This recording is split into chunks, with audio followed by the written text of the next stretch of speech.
Gordon Hutchins. Welcome to Beginning Raku. In this program, we're going to look at the raku firing process from the very beginning, making some pieces with clay, going through the bisque firing process, where we drive off the chemical water and prepare it for glazing. I'm going to talk about some simple glazes that you can use and the ways of applying them.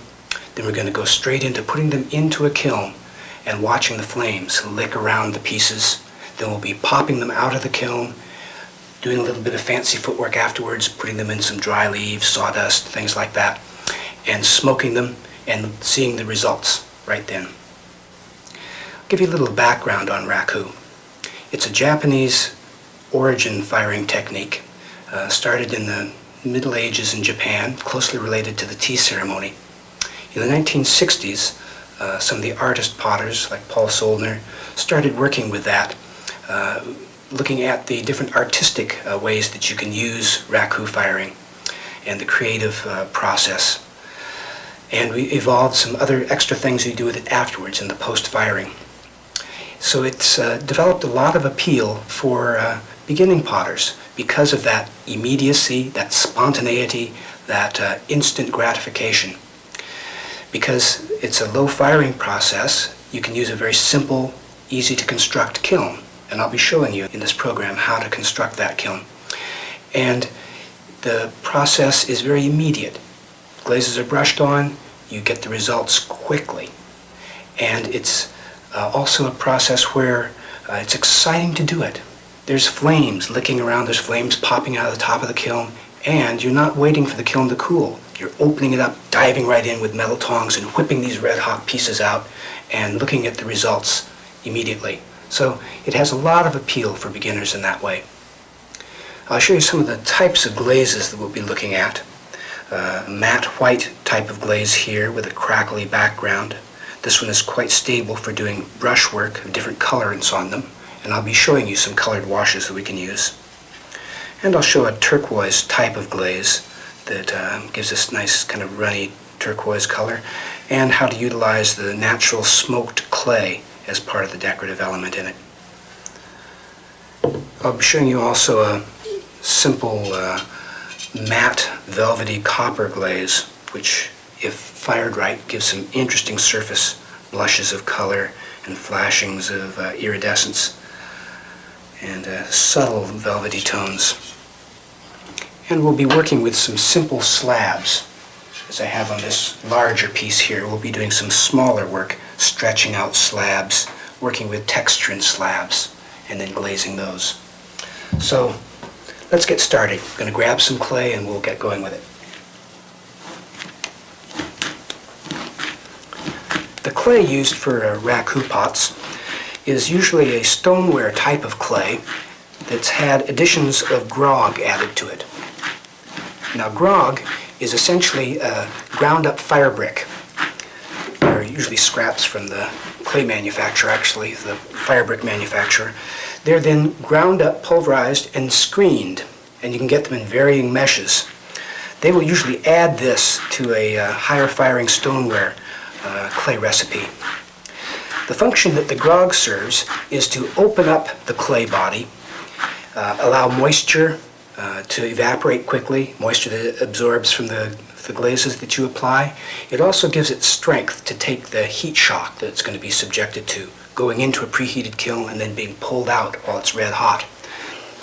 Most of you will be purchasing your clay from a ceramics manufacturer, from your local ceramic supplier, as a pre-made clay in a box. I tend to mix all of my own clays, but it's more practical for beginners to buy clay that's already been mixed. I'm conditioning the clay by wedging it. This kind of evens it, gives it a homogeneous nature, and prepares it for working, gives it stretchability. Okay, I'll show you the beginning sort of thing we'll be making. Okay, I'm going to start making just a fairly simple slab cylindrical form.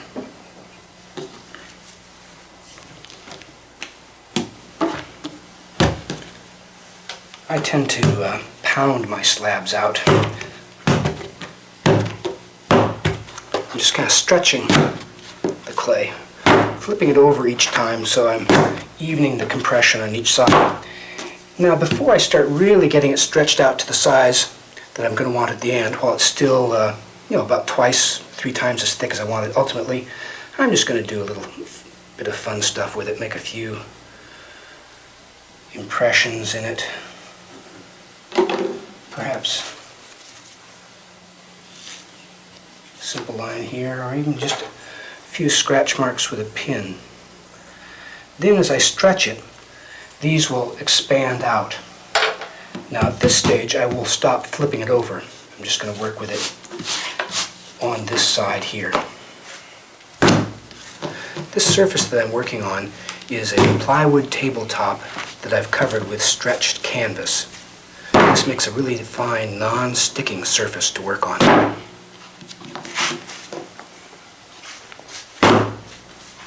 You can see these designs kind of stretching outward.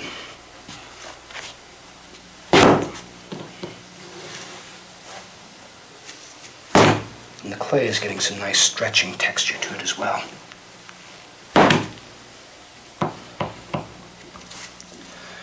Okay, I'm going to use as a form just a simple cylinder that's the inner tube from a newspaper, roll of newsprint. And to keep it from sticking to that, I'm just going to put a little bit of a newspaper resist on it.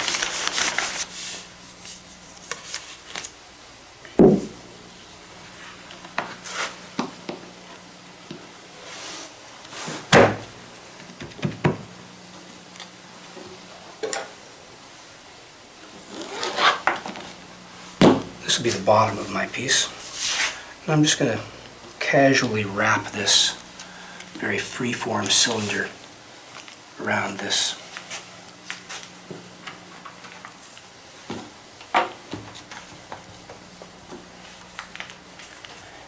And in the section where they're going to be joined,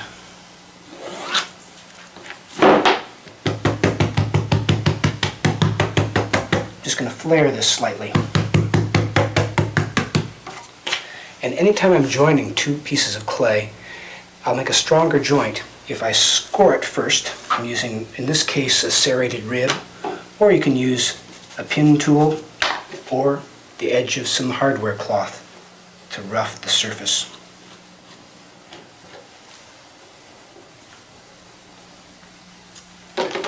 Next, I apply some slip to it.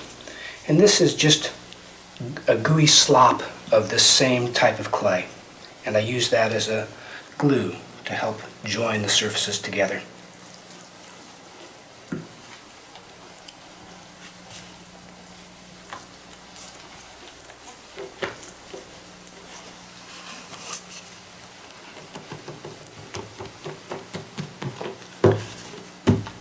Then I use just a little simple pressure. Heel of my hand,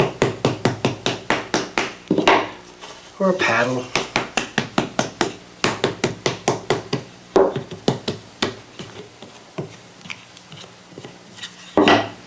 And you can use the texture of the paddle too to create patterns as well. And for this, I've left a nice loose top on that. Nice free stretch marks. You can do very precise things with slabs, or you can let the stretchy, loose plastic character of the slabs come through. The choice is yours. Okay, now for the base on this, I'll just be placing this on top and then just simply cutting around.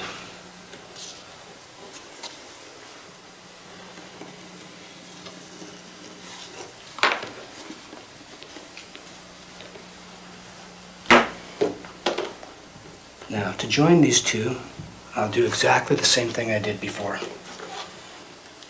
Roughing it up. Doing the same with my bottom here.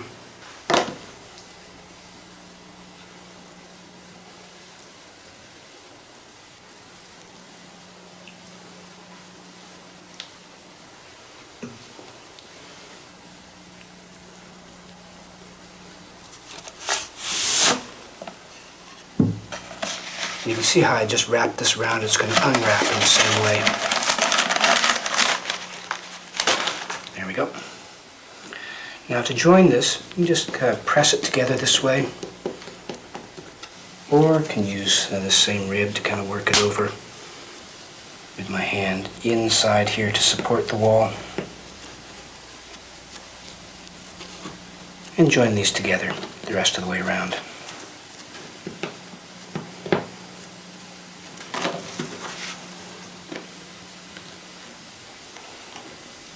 Okay, that's pretty quick and easy.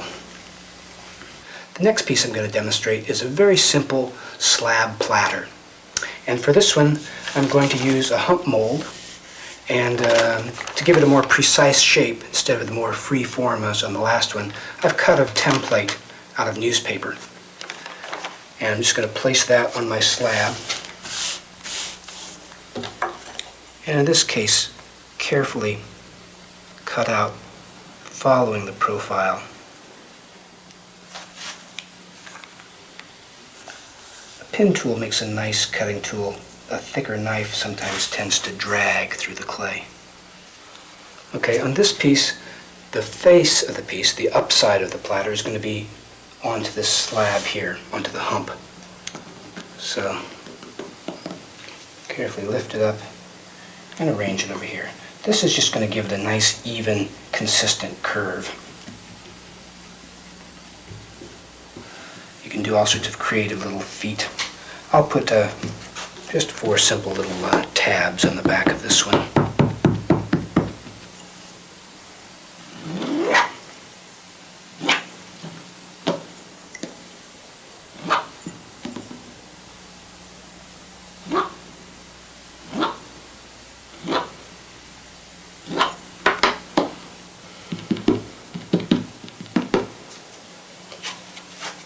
Plaster hump mold, such as the one I'm using here, you can easily make yourself by pouring plaster into a plastic bowl or a wok.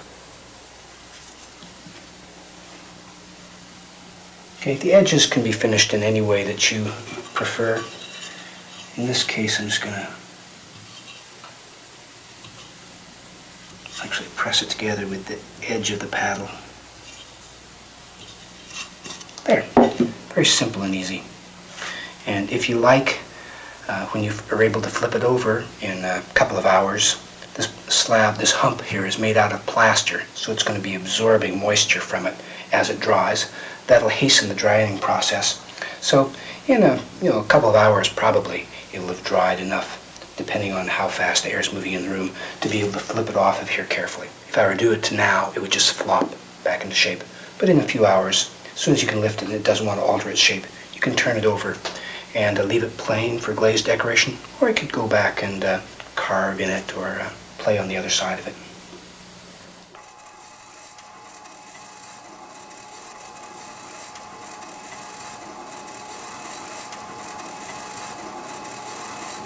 Okay, the last piece I'm going to be including here in this firing is a throne form.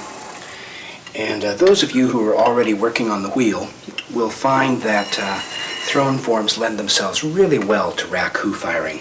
All the shapes tend to work well in that type of firing. Now I'm going to take all of these pieces that I've done today and let them get bone dry. And as soon as they're completely dry, then I can load them into the bisque kiln.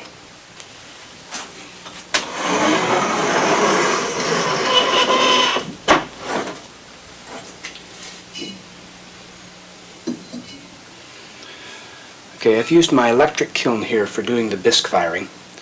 I took this kiln up to about 1750 Fahrenheit, 950 degrees Celsius. That comes out to cone 07. And for the particular clay and treatment that I use, that works well as a bisque firing temperature. The bisque firing is essential in doing raku pieces. The chemical moisture, the chemical water in the clay, of even bone-dry clay, is driven off during the bisque firing, and the piece is also more durable for handling and for applying the glazes. The water in the glaze won't absorb into it and crack the piece. Bone-dry pots that have not been bisqued, if you put them straight into the raku kiln, I could pretty well guarantee you they will explode. So these are ready for glazing. We'll get ready, take them in the other room and start working with glazes. I'm going to mix up a few simple glazes now. There are some commercial glazes available, I imagine, but they're also very simple to mix up. And I'll show you a few easy ones that you can do. I'll be mixing them on a triple beam scale, but if you're doing larger quantities, say 1,000-gram batch or something, even a simple scale like this one, which you can get it through delicatessens and stuff, will be approximately accurate. Okay, a glaze is essentially a specialized type of glass. Glaze and glass are related words. The difference is that the glaze is specially designed to fit on a pottery surface. It bonds to it. It also will hang on a vertical surface and not just run straight off onto the shelf below it. The essential part of a glass is silica. So our glaze will have a silica content. Silica melts at a very high temperature, so we have to flux it down with something. So we'll add a strong fluxing agent. At the lower temperatures we're talking about now, we'll have a large proportion of flux in our glaze. The glazes may not be as durable as a high temperature glaze, but they'll be very decorative. And that's our emphasis in what we're doing now, making art rather than making dinnerware. The glazes are going to look a little bit different when we first mix them. They're powdered ingredients mixed in a water medium. We'll be brushing, pouring, applying them, and the finished color won't look like they do when you apply them, so you have to use your imagination to visualize how it will look when it's finished. I'll start out mixing a simple one that's going to be Gerstli borate and nepheline cyanite, which is a type of feldspar. And anytime you're mixing glazes, it's important to wear a good dust mask so that you're not going to be inhaling any of these silica dust. That silica can accumulate in your lungs and over many years can cause silicosis. So I'll start putting this on.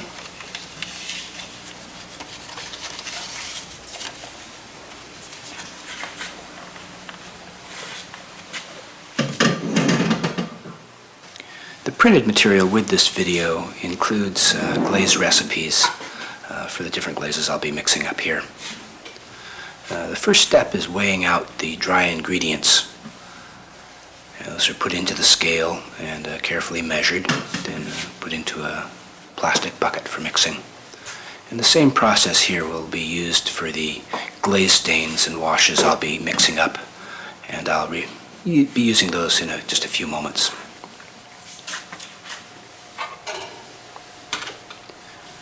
And I usually will use a whisk and pour in the water and then blend it with the whisk.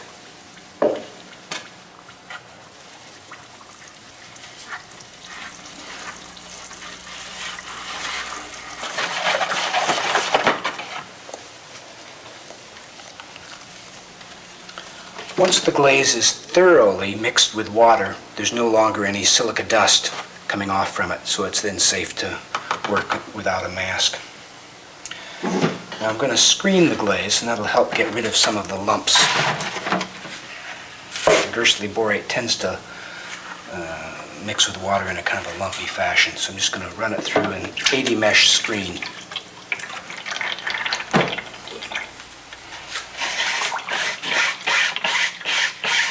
Just a little fingernail brush works beautifully for pushing it through.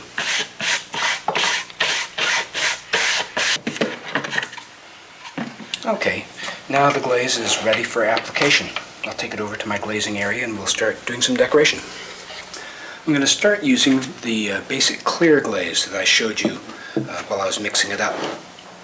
And it's set for just a little bit and it's gotten a little thick. And you'll notice using a glaze like this that has a high percentage of Gerstli borate in it, that it tends to thicken up. Stirring it a bit loosens it up, and at the beginning you'll find you'll have to add a little extra water to it.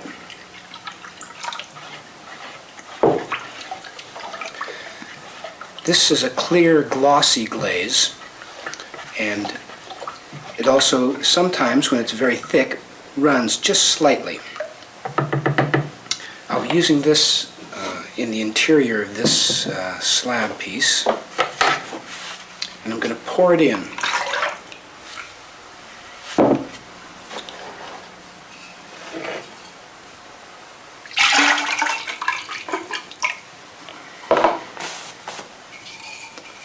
Stir it around a bit, slide it around, and then just gently pour it back out into my container.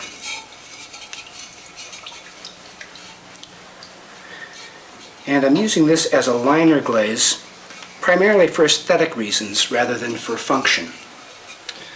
The clay that we're using for raku is very porous, like a flower pot. And it's different from a vitreous type of clay, which you would use for a vase for holding water for flowers. A flower pot allows water to pass through it, to evaporate through. This will do the same thing. The glaze that we're putting inside it, we're going to quick cool. So no matter how good the glaze is, it's going to craze or crackle. And that's like a network of fine crackling patterns. This is a good example of the crackling. Here we've got a nice network of crackles, which I've smoked during the post-firing of it to accentuate it. And I'm using it here as a part of the decorative element of it. It's important to it. The inside of the piece also looks like that, even though I haven't accentuated it. And that will cause any moisture to weep through. It'll come through the cracks into the porous body and eventually leave a moist area on the table underneath it. So these pieces won't be for holding water for functional use. These are for aesthetic use. There's something to look pretty, to express yourself nicely with.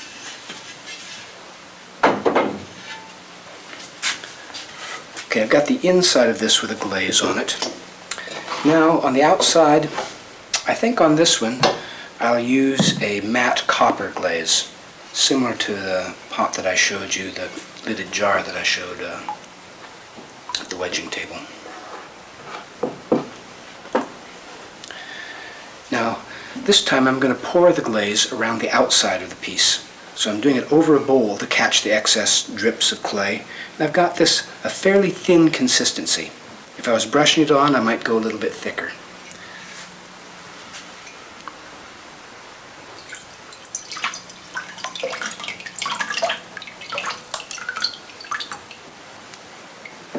There. And I'm leaving the irregular pour marks along the base of this as part of my decoration. Good, very simple and quick.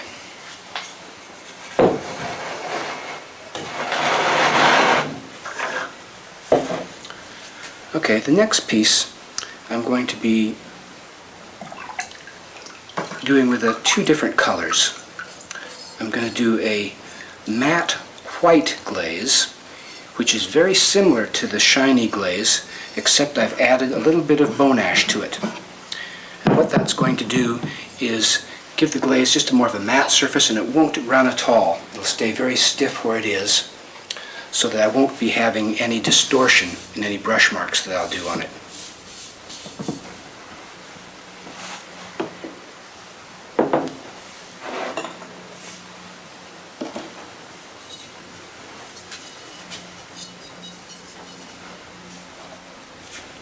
I'll pour this again, and I'm going to pour an interesting shape, kind of an arcing shape.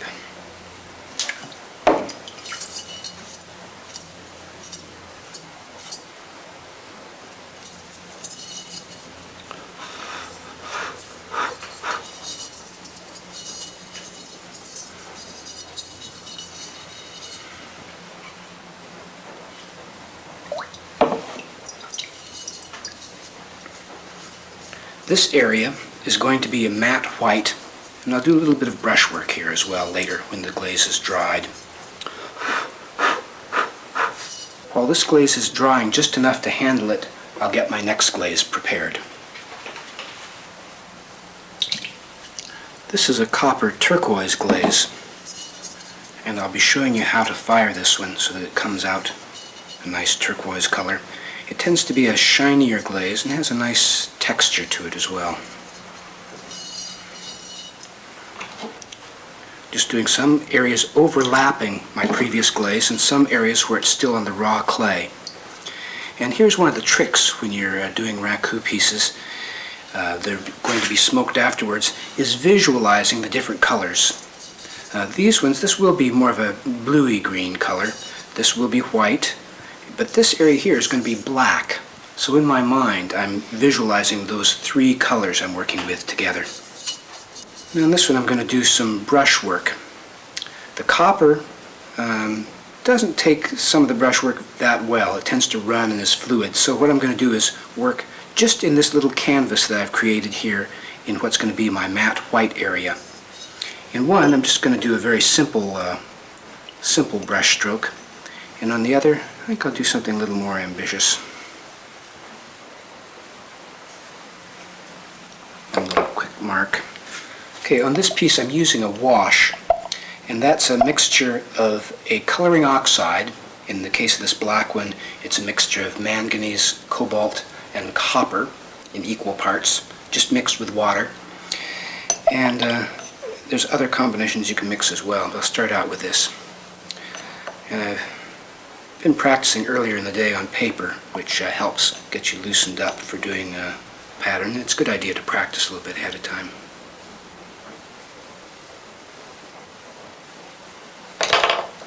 These are Japanese or Chinese ink brushes that I'm using here. Coarser one, and then I'll use a finer particle one, finer bristle one. Yeah, that's good. Okay, that's a nice winter branch there, but I think I'll do a few little plum blossoms on here. Now this wash is one where I've used a pink glaze stain mixed with Gerstli borate.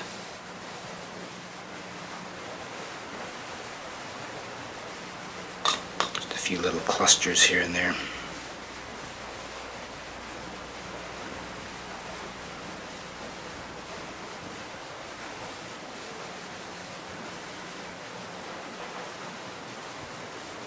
I'm doing these fairly thick. If it's too thin, sometimes they're elusive. They might disappear in the firing. So keeping that simple, just a little hint of color there. Okay, I think this will look nice in motif if I also do some matte white around the lip of this too. So I'm going to do that on a banding wheel, which I can spin and it'll keep rotating like a mini potter's wheel.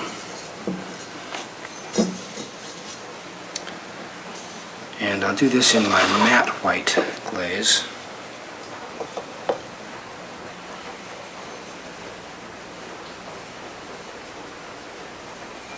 Give the wheel a spin, brace my hand. I've got a nice demarcation line here for my throwing, and I'm just going to follow that exact line there. Okay, this is my finished motif. I've got a turquoise color, area of matte black, matte white, some simple brush strokes here, same thing repeated around here with some accents of pink, which will give us a nice combination of colors.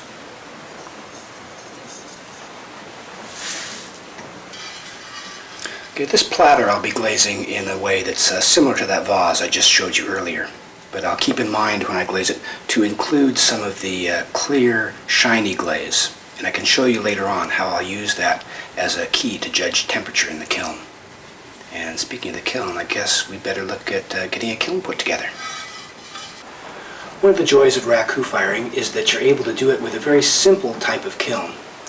It can be anything from a stack of bricks, a fire brick with a burner into it, or we can modify an oil drum. In this case, I've got a 45-gallon drum, or in the States it would be a 55-gallon drum. I've cut out a section of it here to bring it down to the same size as my fiber insulation. And I've cut a hole in the top for a flue, and a hole in the bottom where my burner is going to go in. Now I'm very comfortable doing metalwork. I do a lot of welding and that kind of thing, but you may want to have a machine shop make this up for you. A local metalworking place, and for that I've enclosed diagrams that show the basic idea of this that you could take with you. It'll be in a printed insert. Now this is going to be the lid for it. I've added handles on here. What I'll be doing is rolling out my Fiberfax insulation and using this as a template. Now the Fiberfax lining that I'll be using is a high temperature insulating material. This stuff can go to 2400 degrees or hotter, and it insulates very efficiently. It's very much like fiberglass insulation, that same idea. And there's several different brands, Kaowool, Fiberfax, Cerafelt, and they're all designed for that. They come in different densities, but this is a 1-inch thickness, which is adequate for the temperatures that we're going to be working with here. This is going to be powered by a very simple type of burner. This is a weed burner running off high-pressure propane, and it's commercially available through propane dealers. And it's not specifically designed for raku kilns, but it's very commonly used for it. This would be mounted at the burner opening in the bottom there. So this has got plenty of room for this, with a little bit of extra air coming in around the perimeter of it. The opening at the top I've got is larger than that. This is 5.5 to 6 inches, and that will give extra area for the flue opening. So our heat will be going in underneath the bottom shelf and exiting through here. And we can put little dampers on, I'll show you that during the firing, to close down that opening if we need to. And I've added little handles on the side of it for ease of lifting this off. I'll be gluing the insulating material with sodium silicate. Water glass is another common name for it. Many different uses. One of them is as a high temperature cement. Okay, I'll start out by laying out my insulating material on the floor here. Okay, I've rolled this out on the floor. I'm just going to use a simplest template. I'm going to press the lid itself down and make a mark. Then after I lift that off, I can just, with my snippers, follow that line, tracing around. You can either use snippers or a sharp knife, razor blade, something that'll cut through it completely. And I'll drop my piece right down into the barrel, press it all the way down, making sure I've got it into all the corners. Okay, my lid section is just the same as the bottom, except that I'm going to trace around my vent, exhaust vent here, and then I'll just cut that out ahead of time. I can fine-tune it later. With using my sodium silicate, I'll glue my lid section in. Okay, now I'm going to press it in, starting around the edges, and I've got a bit of a compression fit. Cut this one a little bit big, and I'll just press it gently down until it's in contact with the glue all the way around.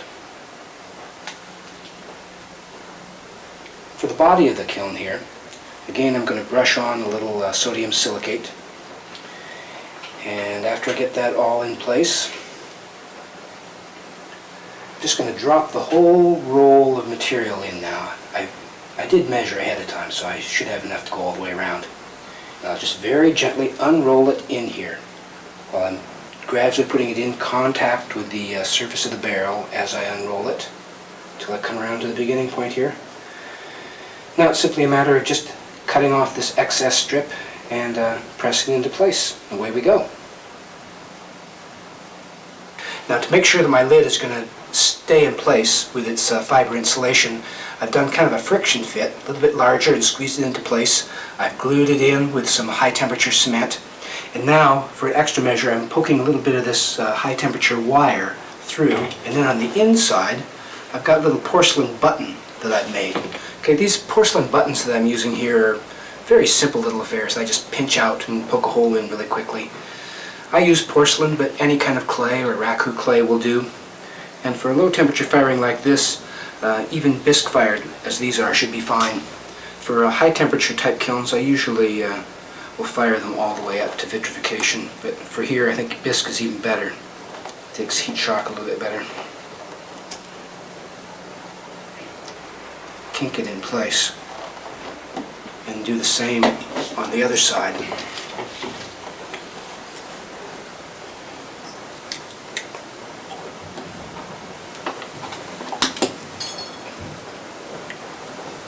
Just bend this around in a little loop until it's nice and tight.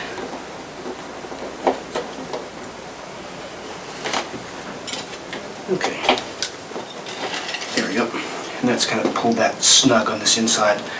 And I'm just going to continue that all the way around through all of my 6 little holes here.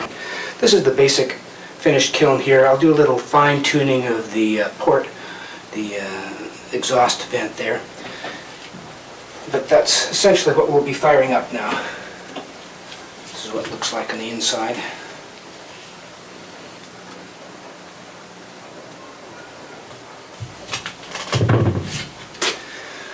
Okay, let's take it outside and fire it up. I've moved the kiln outside now, and I've placed it up on 3 pieces of fire brick so it doesn't burn my grass. And before placing it out here, I've kind of raked the area and gotten the bulk of anything that's flammable out of it. A clean outdoor area is the best place for setting, where you have plenty of room to move around the kiln without coming close to anything that's flammable. We're talking about high heat here. The burner that's going to give us that heat is a propane weed burner, I think I showed you earlier, and I've got that placed a little bit away from the burner port opening here. It's set out about 1 inch to inch back from that. That'll keep the tip from overheating with the intense heat that occurs in there. The gas adjustment is here. I've stabilized it so it's not going to be knocked around, and this will be a no passage area where this line is. No one will be coming near this area except the person operating the kiln. Primary air is sucked in here, mixed in this tube, shoots into the kiln. Secondary air comes in here, keeps the tip cool and makes for complete combustion inside. The line runs back here to a 100-pound propane cylinder and a high-pressure regulator. This burner is designed to work on 220,000 BTUs to deliver that if it's working on 30 pounds of pressure. So these, as I said, can be gotten from your local propane dealer. And while you're there, check with them on the current safety regulations and operating procedures that they would recommend for that particular stuff. Okay, also with clothing, I'm wearing wool shirt, cotton shirt underneath, cotton pants, nothing in way of artificial fabrics that can melt to you. Wool and cotton are the best things to do. Let's take a look at the interior of the kiln now. I'll show you how I've set it up. Okay, I've arranged a set of bricks on the ground here where I'm going to be setting the lid down. And when it's hot, when I unload the pieces, that'll be a safe place for it, so it won't burn anything, it'll be out of people's way. Okay, now in the bottom of the kiln here, I've got 3 4.5-inch bricks as supports for my shelf, which will be placed on here. The flame will be coming in through the burner port here, and I placed a little shorter diffusing brick right here. The idea is that's going to divide some of the flame through each side here. Some of it will pass over the brick, hit this, and then go that direction to try to get a bit of an even distribution around it. If this doesn't work out this time, next load I'll shift things around a little bit to get even distribution. Now the shelf I'm going to use is just an old broken silicon carbide kiln shelf. Also, you could use a mullite type shelf for electric kilns, and check with your ceramic supplier on that. Whatever shelf you use, you need to make sure that you have space around the shelf for the flame to come up around it. This is perhaps a generous amount of space. You could have less than that, but you can't close it off completely. So I'm just going to arrange my pots in there now.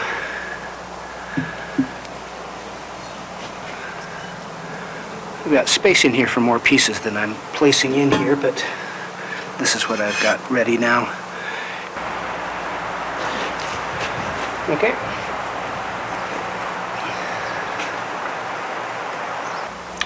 Okay, we're ready to light the kiln now. I'm using a little propane hand torch for a pilot light. But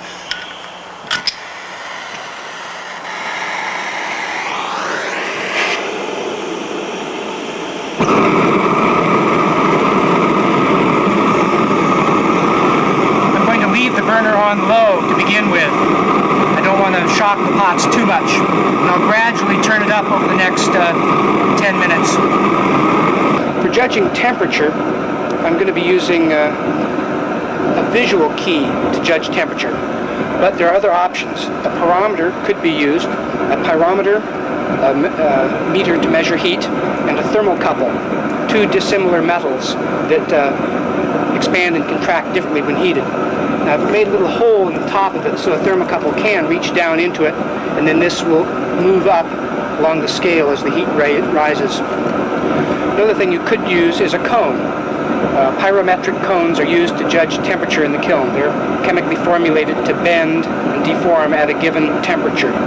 So for a raku firing, you might want to use a cone 07 or cone 06, 05. But generally, what I find easiest, since the cone melts, and once it's bent over, you can't reuse it, and you won't be able to tell temperature for subsequent firings, I've learned how to use visual keys, looking at the glazes themselves during the firing to tell when it's reached the right temperature. Now, the easiest glaze to use as a key is that clear, shiny glaze that I showed you. And I applied that to the slab platter. There's a nice long arc of that particular glaze. When it melts, the first thing it starts to do is it starts to eventually foam up. So it kind of actually rises in little bubbles and foamy surface. That's what, just the beginning stages of melting. Then it settles down, gets smooth and glossy and shiny. And looking at it, you'll see it has changed from that frothy surface to a nice smooth sheen. And you can actually see light reflecting on it when you move and glance at it. So we'll be using that as our visual key. If you don't happen to have that glaze on any of the other pots in it, you can actually apply it to a test tile. Pop that in. Use it just to measure your temperature by looking at that one little tile. The platter's in a nice convenient spot for viewing through our exhaust hole here. Now during the firing, I'm going to start closing down my exhaust hole a little bit as I'm raising the temperature until I get just an even rise in temperature. And I'm going to put a fire brick on top of it and just close it in gently.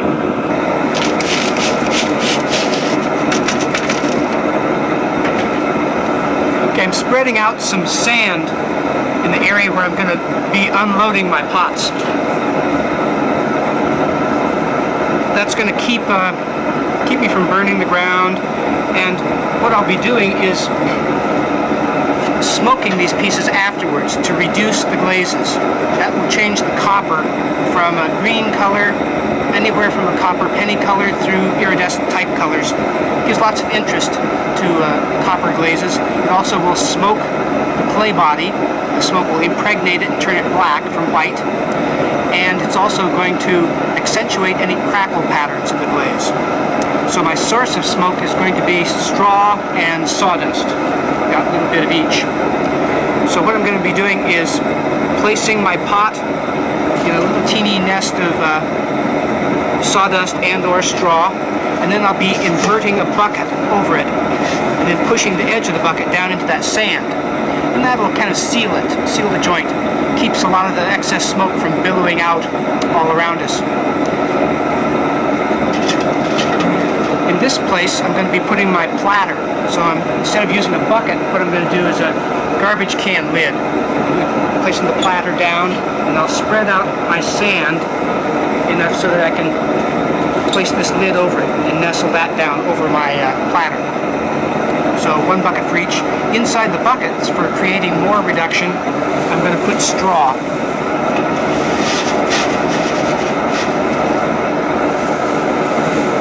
And there's no right answer as to how much material you should use. It depends on your taste. The colors will vary depending on how much straw or sawdust or newspaper you use. Dry leaves. The most important thing for me, it seems, is that the reduction material be fairly dry.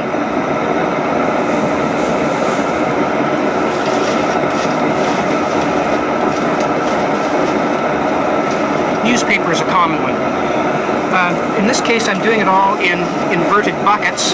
You can also use a garbage can and put several pieces in that. In a garbage can works best if you have, say, a large pot or several smaller pieces. And this will get inverted on top of it when the glaze is ready. Okay, it's starting to get hot in there, so I'm just going to take a closer look and see how it's doing. I'm wearing some safety glasses. These have tinted lenses. They're from a ceramic supplier, and theoretically, therefore, looking into hot kilns.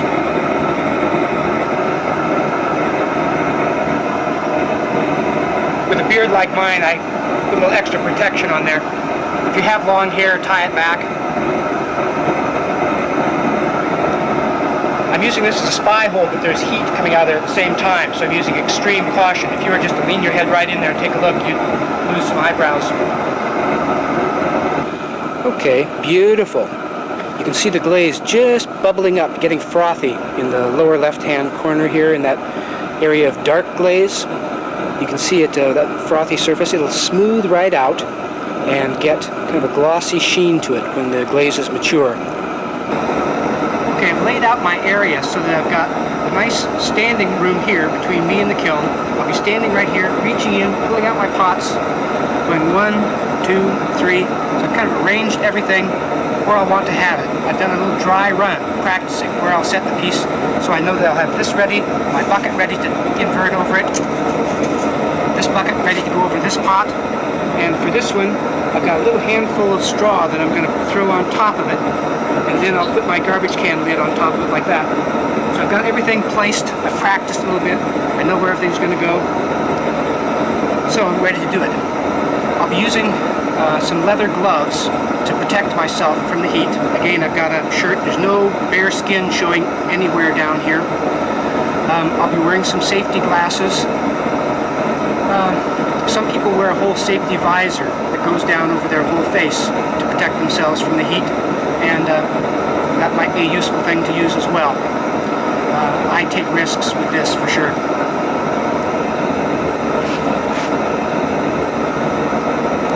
For tongs, I'm going to be using a pair of fireplace tongs. These are actually quite handy for reaching down in and grabbing pots out. Get them at the hardware store. These are some other tongs they had made up that are nice for lifting larger pieces.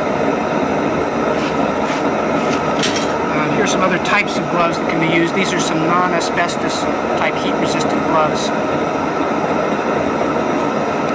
Okay, I'm just going to check on those pots, see if they're ready to pull out.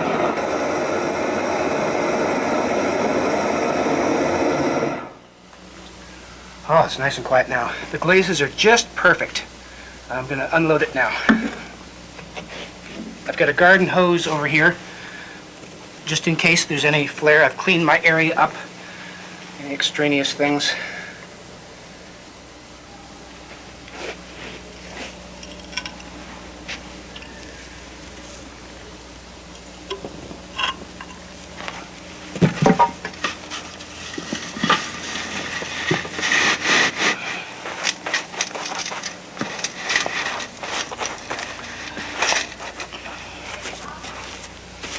Now, I'm going to take out the platter and put it in its location.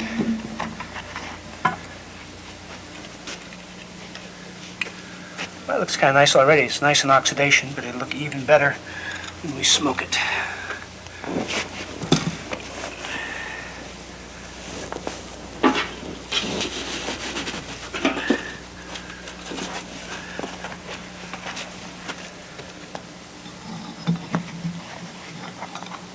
Okay, my last piece here is the one where I've got the turquoise glaze on it, and you can see the little plum blossoms there. They're looking quite nice. A nice little runny surface on this. Nice and juicy and runny.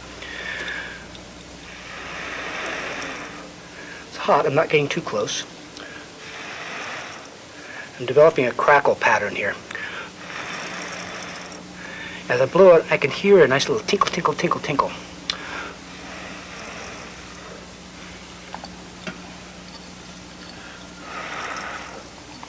Okay.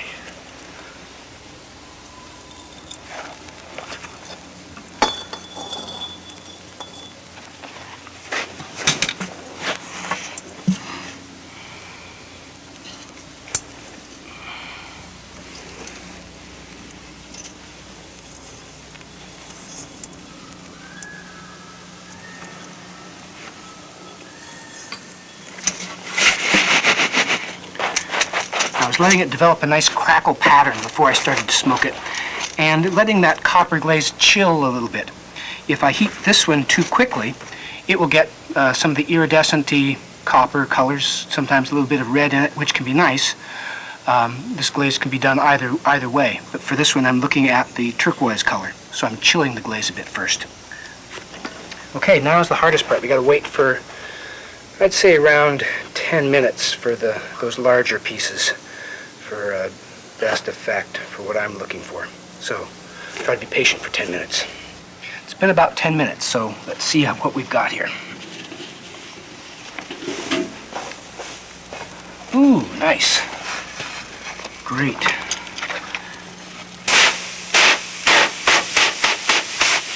Oh, wonderful. Got a little bit of everything here. Got some nice yellows, the blue worked out, and with the copper I've got both the green colors and some nice kind of iridescent-y colors in this central area there. Wonderful. Some nice little iridescent copper parts from the reduced copper there. Okay, let's see how the other one looks here.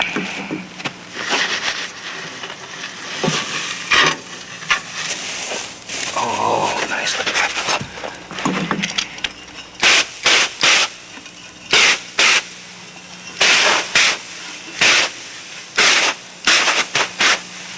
Couldn't ask for anything better there.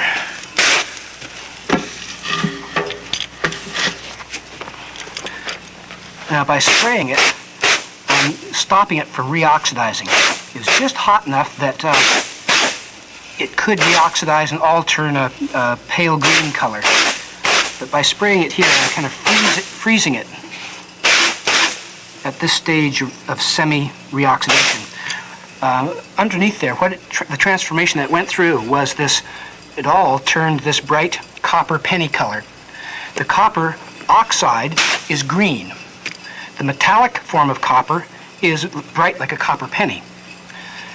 What happens in this smoky atmosphere here is it came out green, oxidized from in here, and all that smoke created a reducing atmosphere. That carbon wanted to become carbon dioxide. So it was robbing oxygen molecules wherever it could. The copper at a certain temperature has an extra oxygen molecule attached to it. The carbon grabs that oxygen molecule, converts it from the green oxide form to the metallic reduced form. And then, during the cooling, it just starts to reoxidize again in areas, taking more bits of oxygen from the air, starting to change green again. So you get these nice gradations of color when it's in transformation. And that was part of my timing, is trying to catch it just in that transformation so I get some of each. And interesting colors in between. We've got anything from lavenders to peacock blues to all sorts of yummy stuff there. Okay. Now this one should have a different flavor since we left it cool so long. Oh, wonderful, great.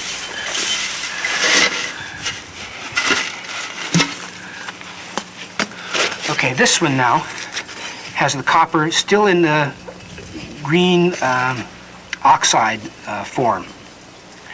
And this particular glaze has a balance of ingredients that kind of encourages it to stay a turquoise kind of green. And we've smoked the background colors, and our brushwork here has worked out quite nicely. Makes a nice little contrast from the dark background.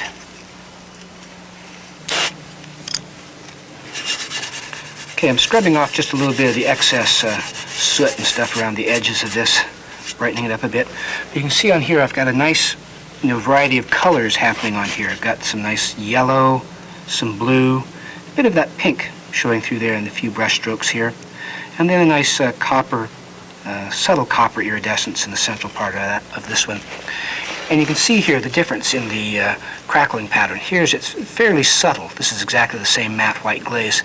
And here, where I blew on it, it's quite intense patterning, and then I've smoked that to enhance it. Two different sorts of flavors, and this one's different again, working very much with the lustery sort of surface. And I've gotten from the, that bright penny color through to some beautiful purples and peacock greens. Just a really nice variety of colors happening on this one. Quite pleased with it. And many of them, they follow the incised patterns on the piece, even on those raised areas here. I was really lucky with this firing. As you can imagine, there's lots of opportunity for failures. Reaching into the kiln and pulling out red-hot pots and swinging them around, dropping them on the ground, shocking them and cracking them when you put them into a hot kiln, or put them over here, spray them with water. Lots of places where accidents happen, and they do. So don't be surprised or discouraged. It's part of the process. And in this process is an important part of it. It's fun, it's exciting, it stimulates creativity, gets the mind working, gets new ideas for different ways of playing with glazes and learning about how glazes work. So it's a great introduction that way. And in this video production, I've outlined some simple techniques that you can use, simple glazes. And you may find that after you've worked with that, you're interested in other things you can do with raku. I have another video with Terra Productions called Variations on Raku. And in that one, I go into some advanced techniques and utilize a different type of kiln. It'll be a brick kiln instead of a drum kiln. So you can see other approaches to it. The important thing to remember is to experiment. Use that little spark of creativity, get new ideas, and learn with your own clays and glazes in your own environment how it's going to work for you, and develop it. Let your own kind of style creep into it, and have fun with it. That's what it's all about.